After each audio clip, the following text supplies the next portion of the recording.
What's in from the side, ref? In from the Side is back with another episode. Welcome back to my co-host and partner in crime, Matthew Rhodes. How's it, buddy? G'day, mate. I'm good. A little jet lagged, a little tired, but we're getting there. We're finally settled. Yeah, sorry for only bringing this episode to the folks out there a couple of days late. Matt traveled down to South Africa. He had some phone problems, but technology is helping us out. Technology! And we're back with another show. We're both very happy because the Springboks have won. They've wrapped up the Rugby Championship. Matt, we spoke off air a little bit, like we cut it close at the end. The Argentinians came back well. Yeah. But I didn't really think that the result was ever in doubt. I watched that game again. We were in control for large parts of the game. And although Argentina played really well, I think the Springboks ultimately deserved their win and deserved the Rugby Championship. Yeah, I agree. Look, I think first and foremost, just a quick nod. We're still the two fat blokes who failed Cokes. We're just doing it digitally. So cheers to that. Virtually. Still sponsored by Brandewijn. So anyway, getting back to the rugby, sure. I think, was the result ever in doubt? Was the championship ever in doubt? I think after the loss in Johannesburg, there was a lot of indecision and inconsistency. A lot of people were asking some, very direct and honest questions that the Springboks needed to answer. And initially, they didn't look like they had the answers. But as the championship settled into itself, they found their composure, they found their quality, and they got back to winning ways. And I think, if you go back and watch a couple of the shows that we, the show immediately after that loss in Johannesburg, I said to you that if we lost that battle but yet still won the war, then everything would be justified, and ultimately that's what's happened. Yeah, no, absolutely. Thinking back to the changes that Rassie made halfway through the tournament, it sort of reminds me when Jake White was coach. I remember him picking David Barry and Marius Hubert for the 2004 season, and he continued picking them, although Jean de Villiers and Jacques Fourie was coming through. We played a test against Australia in 05 where they smashed us. It was a Nelson Mandela Plate game. I think they won by 20-odd points in Australia, and because of that loss, that sort of pushed Jake to make some changes in the team. The next week he picked Jean de Villiers and Jacques Fourie, and we smashed the Aussies at Ellis Park. And it feels like something similar happened to Rassie. I think you're right. One or two losses during this championship could only strengthen this team. I think it forced Rassie's hand to look at guys like Damian Willemse at 12 instead of de Allende, dropping Jesse Creel for Kane and Moody, bringing in Ethan Hooker. I mean, he made some significant changes specifically to the back line, but I think we're stronger for it. And I think that building that depth and now, knowing who are the guys that can produce the results week in, week out, with that experience coming off the bench, it makes us actually more stronger than we were last year. Yeah, I agree. I mean, I think, you need sometimes activation energy to make some bold and really educated decisions, but bold nonetheless, to try new things. And if things aren't working, don't just do the same and expect for different results. And it's interesting. I was watching the Kiwis after they've recently lost the championship, right? They weren't successful in winning it back. And some of the podcasts, the Devlin Sports Podcast Network, there was a guy on there recently saying, well, when are we going to try new things? And when is it right to try new things? And the context of the conversation was, well, you don't try new things in test matches. And it's like, well, when else do you get the chance? Unless you're going to try, or unless you're going to come up against Japan in a 5-test series where you can trial different combinations over and over and over in the hope that something sticks, you've got to be bold enough to be creative and to go out there when things aren't going quite as well as they should be, and to give it a go. And I think credit to Rassie. We had some losses. We're still world champions. We're still, we just lost the number one. We were down to number 3, I think, straight back up to number 1 afterwards. And then ultimately we won. But he was bold enough to go, let's try some new things. Let's try some new combinations. And let's drop some figureheads that have, double World Cup winners as well. He didn't drop them outright. Damien de Allende came back into the fold later on. But I think if things aren't working as well as they should be, a bit of a reality check sometimes goes a long way.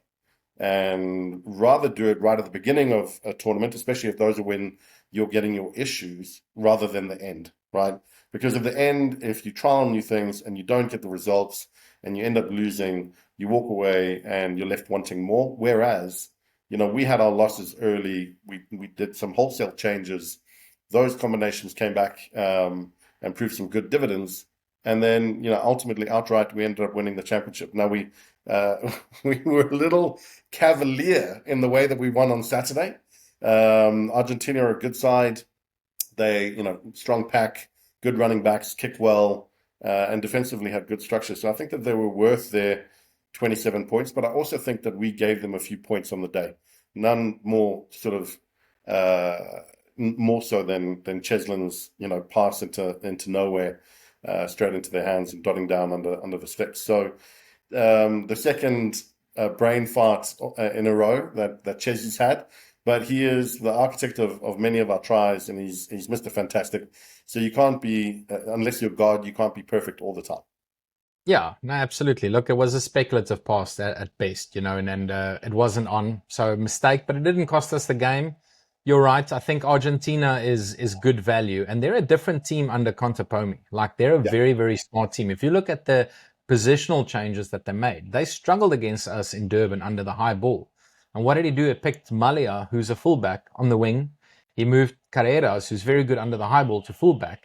Yeah. And they actually, I think it was a fair contest, but they won more ball, kicking up and unders and from the base of the ruck. Then they lost. It was a complete turnaround. The aerial battle was a complete turnaround, and I think that was down to the tactical astuteness of Contepomi as a coach. I think that was a masterstroke, making those positional switches. But they were good value, mate. Turning around a 37-point deficit in a week to just lose by 2 points. I mean, they were great on the day. They have been great. They've, again, credit where it's due. They've beaten some great sides over the last year. And they would have come out inspired to spoil our party. And we said as much. And it's at Twickenham, and it was supposed to be a home game for them. But given the green and gold throughout the stand, I'm pretty sure, we could say it was a home game for us. The frustrating thing for me around Chesy's pass, right? Having watched the game backwards, or watched the game again after we actually went to Twickenham, is in that moment, he gets the ball and it looks like just frenzy, right? And again, we asked for composure, especially of our senior heads within the team. There's a bit of a melee. The ball kind of comes loose. He picks it up, and if you stop as he gets the ball in hand, he's got 5 forwards around him. Sure, they're up against the line in between the 22 and 10, and you think, there's, I think, Buonfento or Jan-Hendrik Wessels right next to him, Peter Steff right next to him. He's got some big boys, and all he needs to do is just pop it to one of them, get them to reset. They've got a ground, maul it up. He can join the back line, and we're good and we're solid again. And what happens is he gets the ball, and it's almost like there's a panic in his eyes, and he just it's as if every time we get the ball, we have to create a chance to score. And it's like, no, simple rugby would have prevailed there, where we just needed to reset. And he has a bit of a brain fart. He looks up, passes literally to nowhere, and they go under the sticks and score, and it makes for an interesting last 10 minutes. I think them going for the poles in the last sort of 7 minutes or 5 minutes, whatever it was the right decision for them. It was 100%. Yeah, they would have gone over, put them into within a score. They could have used the overtime to their advantage, made their way back up. And actually, as it hit the poles, it played into our hands, because all it did is it just ran down the clock and meant that we were too far for them to get the win. But they were good value for their 27 points, man. Yeah, no, they were scrappy. Yeah.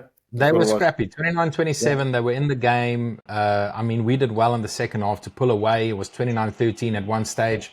And for them to claw back just shows the fight in this Argentinian side. The one thing I would love, I mean, it's a matter of time before they get a chance to win the Rugby Championship. Like, they've just been on the up and up, for well over a decade now. It's just they just need to be more consistent. It's just that inconsistency in Argentinian rugby. If they can pull together 10 match winning streaks, 8 match winning streaks, and beat top opposition regularly, France, England, South Africa, New Zealand, then, they'll be up there. But they were good value. It's 2 seasons now in a row that they've beaten New Zealand and Australia. Okay, they didn't beat us this year, but they came so close. So they're definitely a side, that keeps improving. So, we should be happy with a win. And ultimately, you're rightly saying, like, I think Rassie and the Springboks are the big winners this year. Not only did they lift the Rugby Championship, but we got the opportunity to play around with combinations. And I think Rassie got a lot more answers than someone like Razor Robertson has. Like Razor, you're right, they're not experimenting because they're obsessed with results. The record score against the Springboks is not helping them. They had to beat Australia. Good on them. They won both tests. So they definitely secured the Bledisloe Cup without too much hassle. But there's pressure on them, mate. There's lots of questions about their midfield. There's questions about their halfback pairing at lock. The Barrett boys are under pressure. So, and I think where Razor's got questions to answer, Rassie's already found the answers. So we're looking good for 2027. I think he learned more from this than as you say, Razor did. And so, again, we leave this competition on a high, on the right foot, walking away with the kind of knowledge that will hopefully transform the way we enter into these next autumn series, these next internationals in the Northern Hemisphere, which I'm so looking forward to.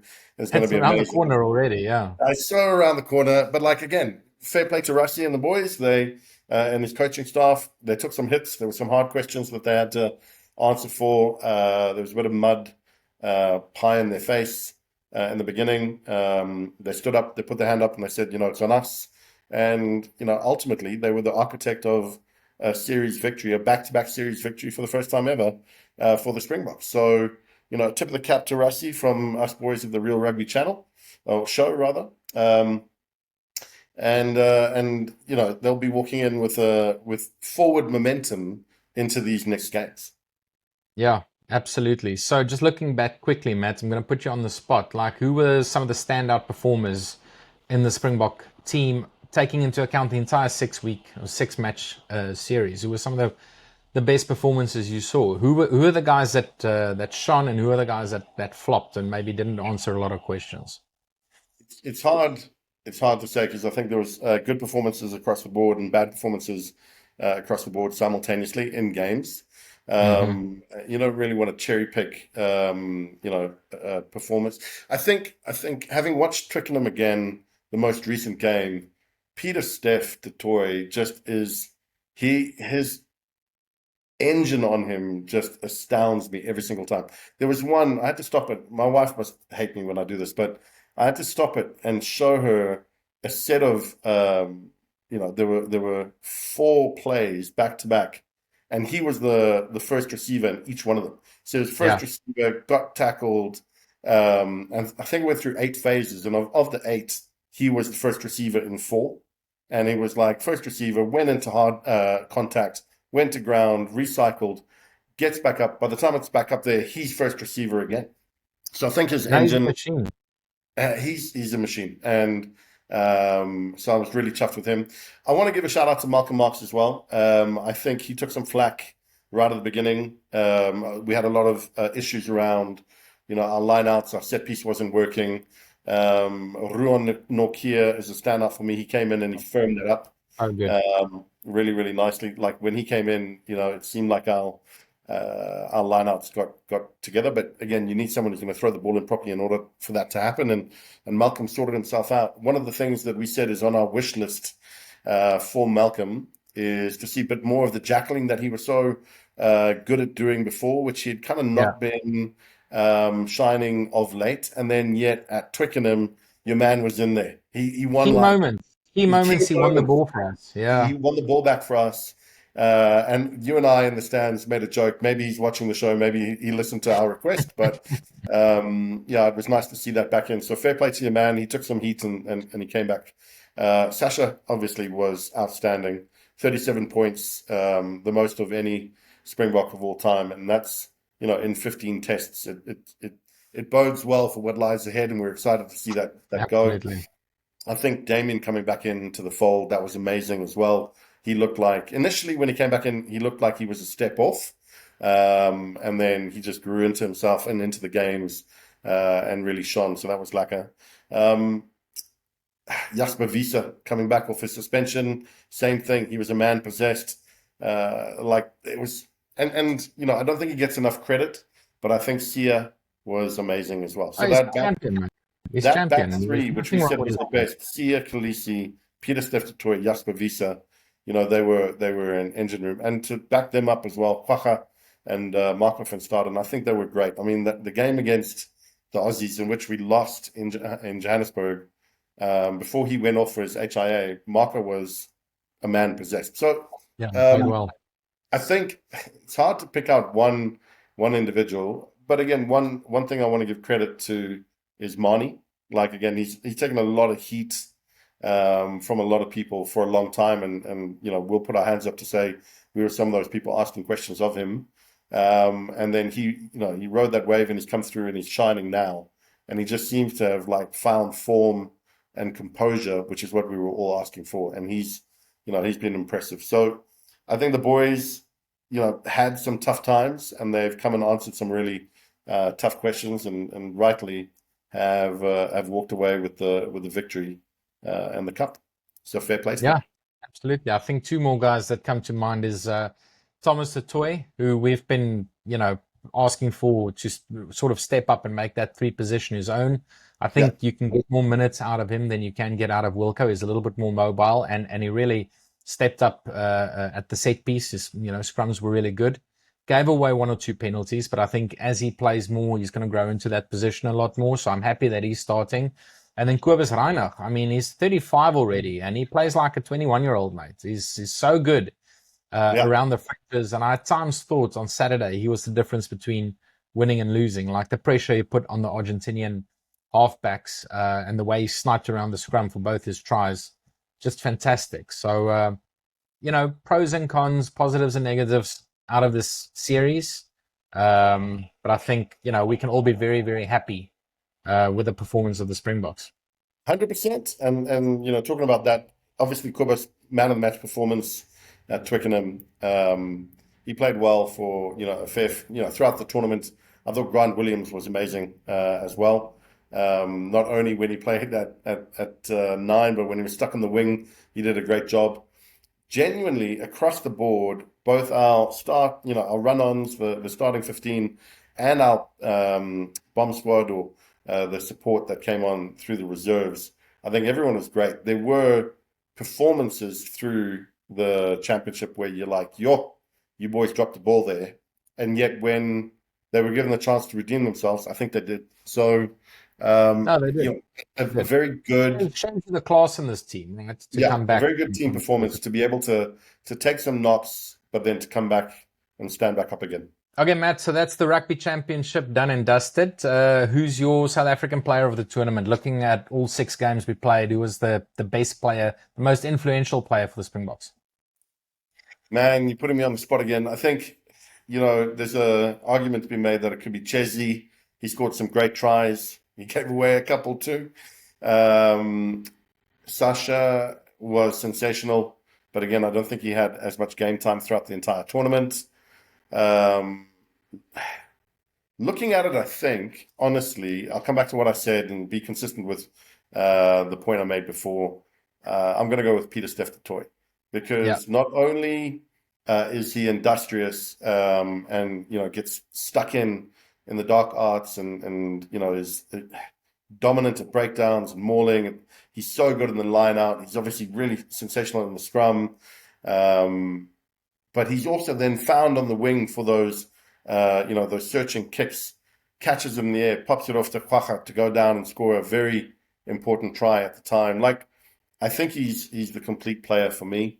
And if you look at it, he was Mr. Consistent. I don't think he was dropped for any game. If I remember back, maybe he was, but you can correct me. And so for that reason and that reason alone, I'm going to give him his flowers. He's my man of the 100%. I can't even argue with you. I think Peter Steph's the most consistent player. Rassie's got this thing called battle stats, right? And I think between Pieter-Steph and Kwagga coming off the bench, they're the guys that continuously make the most impact on the field, you know, and he does all the hard work. Like you say, it goes unrecognized a lot of the time, you know, because of players out wide taking a little bit more shine. But we're a different team with Pieter-Steph on the field. So I do agree with you, but I think an honorable mention for me has got to be Rua Nortje. Like the way he stepped up and made that number 5 jersey his own. Like there's lots of competition with Luet and Franco Mostert and Salman Murat who's injured. There's so many options at lock, and the way, well, we said this a couple of times on the show, like when Nortje is in the lineout, our lineout functions. Like the hookers find the jumper, and our lineouts were troubling. And with him on the field, we just look so much better at set piece, and that's the foundation of our game. So I think he's had a very measurable impact on the team. So, you know, between Pieter-Steph and Nortje, they're probably the two most consistent players in the team. Yeah. Yeah, for me, I think you're 100% right. If I hadn't gone Pieter-Steph, I might have gone Ruan, because from the moment he came in, he just seemed to solidify that set piece, which is so important for us. It's so important for us to get the go forward ball that we need. And not to say that, Eben or Luet are not good at lineouts, but for some reason he just managed to bring it all together. And then to the point, Pieter-Steph is also one of the main men at lineout time that we look to. So for me, I think he just pips it there because he's as good in the lineout. But, like I said before in the show, he's first receiver, taking the ball up. He doesn't shy away from any of the big contacts, and yet he's got the simple skills on the far wide to take the ball in the air and offload. Like, he's just complete for me. Yeah, no, absolutely. And talking about highlights, Matt, usually on the show we do some highlights reels. We don't have any match to look forward to. We'll get to the Japan game in a couple of weeks, and we'll show some highlights from past games. But we thought, what a better, there's no better time than looking back at the last couple of weeks, 6 games in the Rugby Championship. We looked at it, we debated it, we picked our 5 best Springbok tries from the Rugby Championship. Have a look. So, in it goes from Reinek. Oh, big scrum. All Blacks going backwards. Reinek has a crack and high tackle. Here goes Khaleesi up the middle. Sia Khaleesi. Now, can they cash in? Esterhuizen away for Colby. Cheslin Colby gets a double. Make Springboks delivered by Dutoy. Labok goes high again, and the Springboks win it again through Moody. Now here's Visa. Carried on by Smith. Reinach. Here's Snyman. Snyman. Denied earlier. Gets the 5th try for the Springboks. Record breaking. Not since 64. We saw the graphic before. Well, at the moment they're smashing it, the Springboks. Ball popped up. Williams. Now Jordan.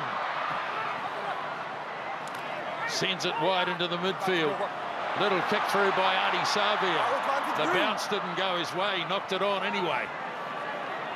No heads now, lost. As Reinek stretches in.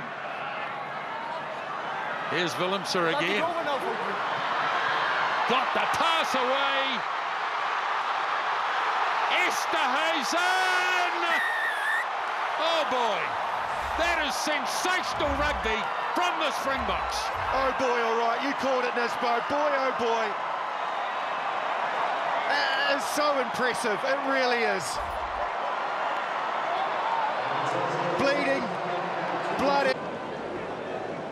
They hold in front, deep pass, white guys. Garcia this time back for Carreras. Opting not to go for touch. Feinberg Mngomezulu.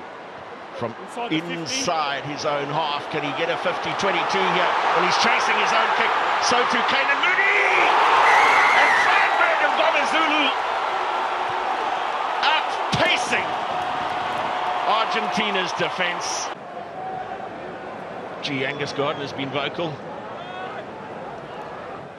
Willemse brilliantly out of the air. Great contest in the air. Argentine player stayed down, so some space for Peter Steph du Toit to exploit. Visa.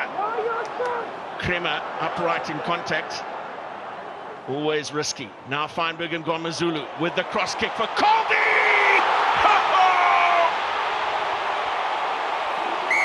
Simply brilliant. The kick could not have been weighted better. Okay, so there you have it. Those are our top 5 Springbok tries. Which ones do you think should have made the list? Which were your favorite tries? I saw the stats, Matt. The Springboks scored 27 tries in the Rugby Championship. It's a record for us. We beat the record set last year, which was 25, I think. So in the last 2 seasons, we scored the most tries in the history of the Rugby Championship for the Springboks, which is quite amazing. But looking back at those tries, which were the ones that stood out for you? Which was your favorite try? Mate, first of all, can I say, from 27 tries to pick 5, that was, very difficult. A tip of the hat to us because, we could have gone with 10, we could have gone with 15. There were some sensational tries. But I just love Cheslin Colby's try. The one from Sasha straight into, it's pinpoint. You cannot get any better than that. And he just runs in and scores. And the cross kick was perfect. And he did it with such ease. He just looks up, drops it on the boot, straight into Ches's hand. He goes under. So for me, I love that. Yeah, no, it was a thing of beauty. There's a couple in Wellington that we scored, and that victory will forever stand out in my mind. I think the one that Andre Esterhuizen scored right at the end with Damian Willemse breaking the line from fullback, passing to Grant Williams, who snipes around on the touchline, and then pass inside to Andre Esterhuizen, who just runs over Bowden Barrett like no one was going to stop him. Was the last try of the match. Blood all over his face. And he looked like a battle warrior. But that just sort of was the cherry on the cake on one of the best Springbok performances of all time. So that one will forever stand out for me. Nice, bro. Some good tries. It'll be good to hear the comments in the comment section about which was the favorite try of the people who watched. Obviously, we've gone with 5 Springbok tries, but there were some sensational tries in the other teams as well. Argentina scored some absolute crackers, the Aussies too, and the Kiwis. It was as a fan, one of the best rugby championships I think I've ever watched ever. And the fact that it came down to the final weekend, and there were still not just 2 teams in it. There were, mathematically at least, other teams that were sniffing at it and had a chance. It just made for really entertaining watching. 100%. Okay, so that's the Rugby Championship done and dusted, Matt. We're all very happy. The Springboks won.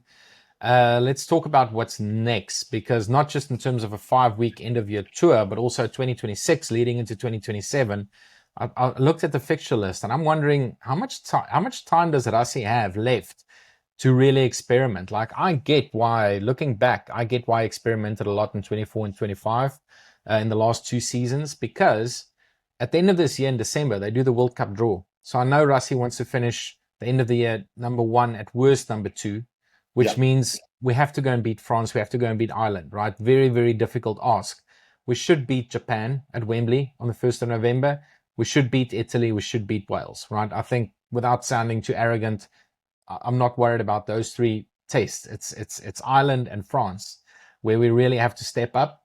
So it's going to be interesting to see who he picks for the end-of-year tour and what the squad's going to look like. Usually end-of-year tours, they blood a whole bunch of youngsters, like we saw Jordan Hendrickse play on last year's end-of-year tour. That's historically been an opportunity for guys to tour. I'm not sure. I think Rassie might go with the majority of the squad that served him this year. I don't think a lot of French players will come in. And the reason I'm saying that is because we want to finish number 1 for the World Cup draw. And then next year, we've got that very, very important 3-match series against the All Blacks. We can't lose that series. So you have to sort of, go with your base 15 for the foreseeable future. And then a year out from that, we're at the next World Cup. So it's going to be interesting to see what the squad looks like. I mean, there will be changes down the line, but I don't expect too many changes to the current squad that he's selected for the Rugby Champs. What do you think? You're right. I think it's good to stick with a winning mentality and a winning team.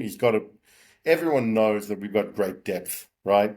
And there's been some great opportunities thrown. Edwil van der Merwe is the one that comes to mind. Obviously, before the championship, he got a run on again. I thought he was fantastic. There's some people that are knocking on the door. The likes of Ethan Hooker, who we saw shine through the championship. He's blooding youngsters at the right times for them. So I don't think he'll disqualify taking some inexperienced players with him. But I do think you're right in that he will keep a core together because they found a winning. Not that we're world number ones, back-to-back Rugby Championship winners, back-to-back World Cup winners. Like, we've got all the accolades. I think I saw it's the first time in history where a team has got something like 5 cups simultaneously. I'm not going to reel them off now, but the 2 big ones, obviously the World Cup and the Championship. And so we're riding high, and you want to keep the momentum up, and you want to, as you say, go into next year into that All Black, those All Black fixtures with the right momentum. I think in any kind of tournament of any description, whether it be the Championship, a Test series, or the World Cup, you need a few things. You need squad depth, strength in each position. You need a healthy winning mentality, so that momentum taking you in there. And then every now and again, you need a bit of the rub of the green to go your way. And so, that's a good combination, a good winning combination. So I don't think Rassie is going to want to. They don't like losing, clearly. They weren't happy with the losses that they had through the championship, and they won't want to replicate that again. So I think you're right. He'll take a good core squad of these blokes that have gone through some trials and tribulations, come out the right side of it. Yeah, no, absolutely. But yeah, super excited. First game up, Japan at Wembley. Then we play France. Then we play Italy. Then we play Ireland. Then we play Wales. So still lots of rugby to look forward to, Matt. And then we also have the URC that kicked off. And the Bulls have 10 points from a possible 10 points. And it's been a great start to the URC season. And I see that Andre Pollard is back. He's in the squad for the Ulster game on the weekend. So it's going to be good to see a lot of the Springboks now coming back. Same with the Sharks, Ethan Hooker, Oxen, these guys. Eben will be back for the Sharkies. It's going to be good to see the boys back in provincial colours for the next couple of weeks. And then we go again. Yeah, as a Sharks boy, I'd like to see my team winning a bit more. And so to have those boys back in would be nice, really. So, yeah. You started on the road, though. You did start with 2 away fixtures. So we've been lucky we played at Loftus.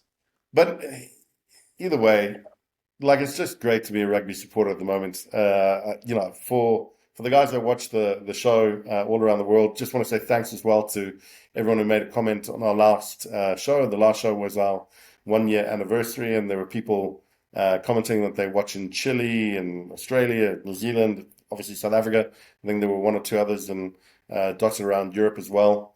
And so we've got of the 15 people that watch us, it seems that they are geographically dispersed. But it's a good time to be a rugby fan. There's so much rugby on, and it's good quality too. So there's lots to be thankful for every weekend with the fixtures that we're about to see.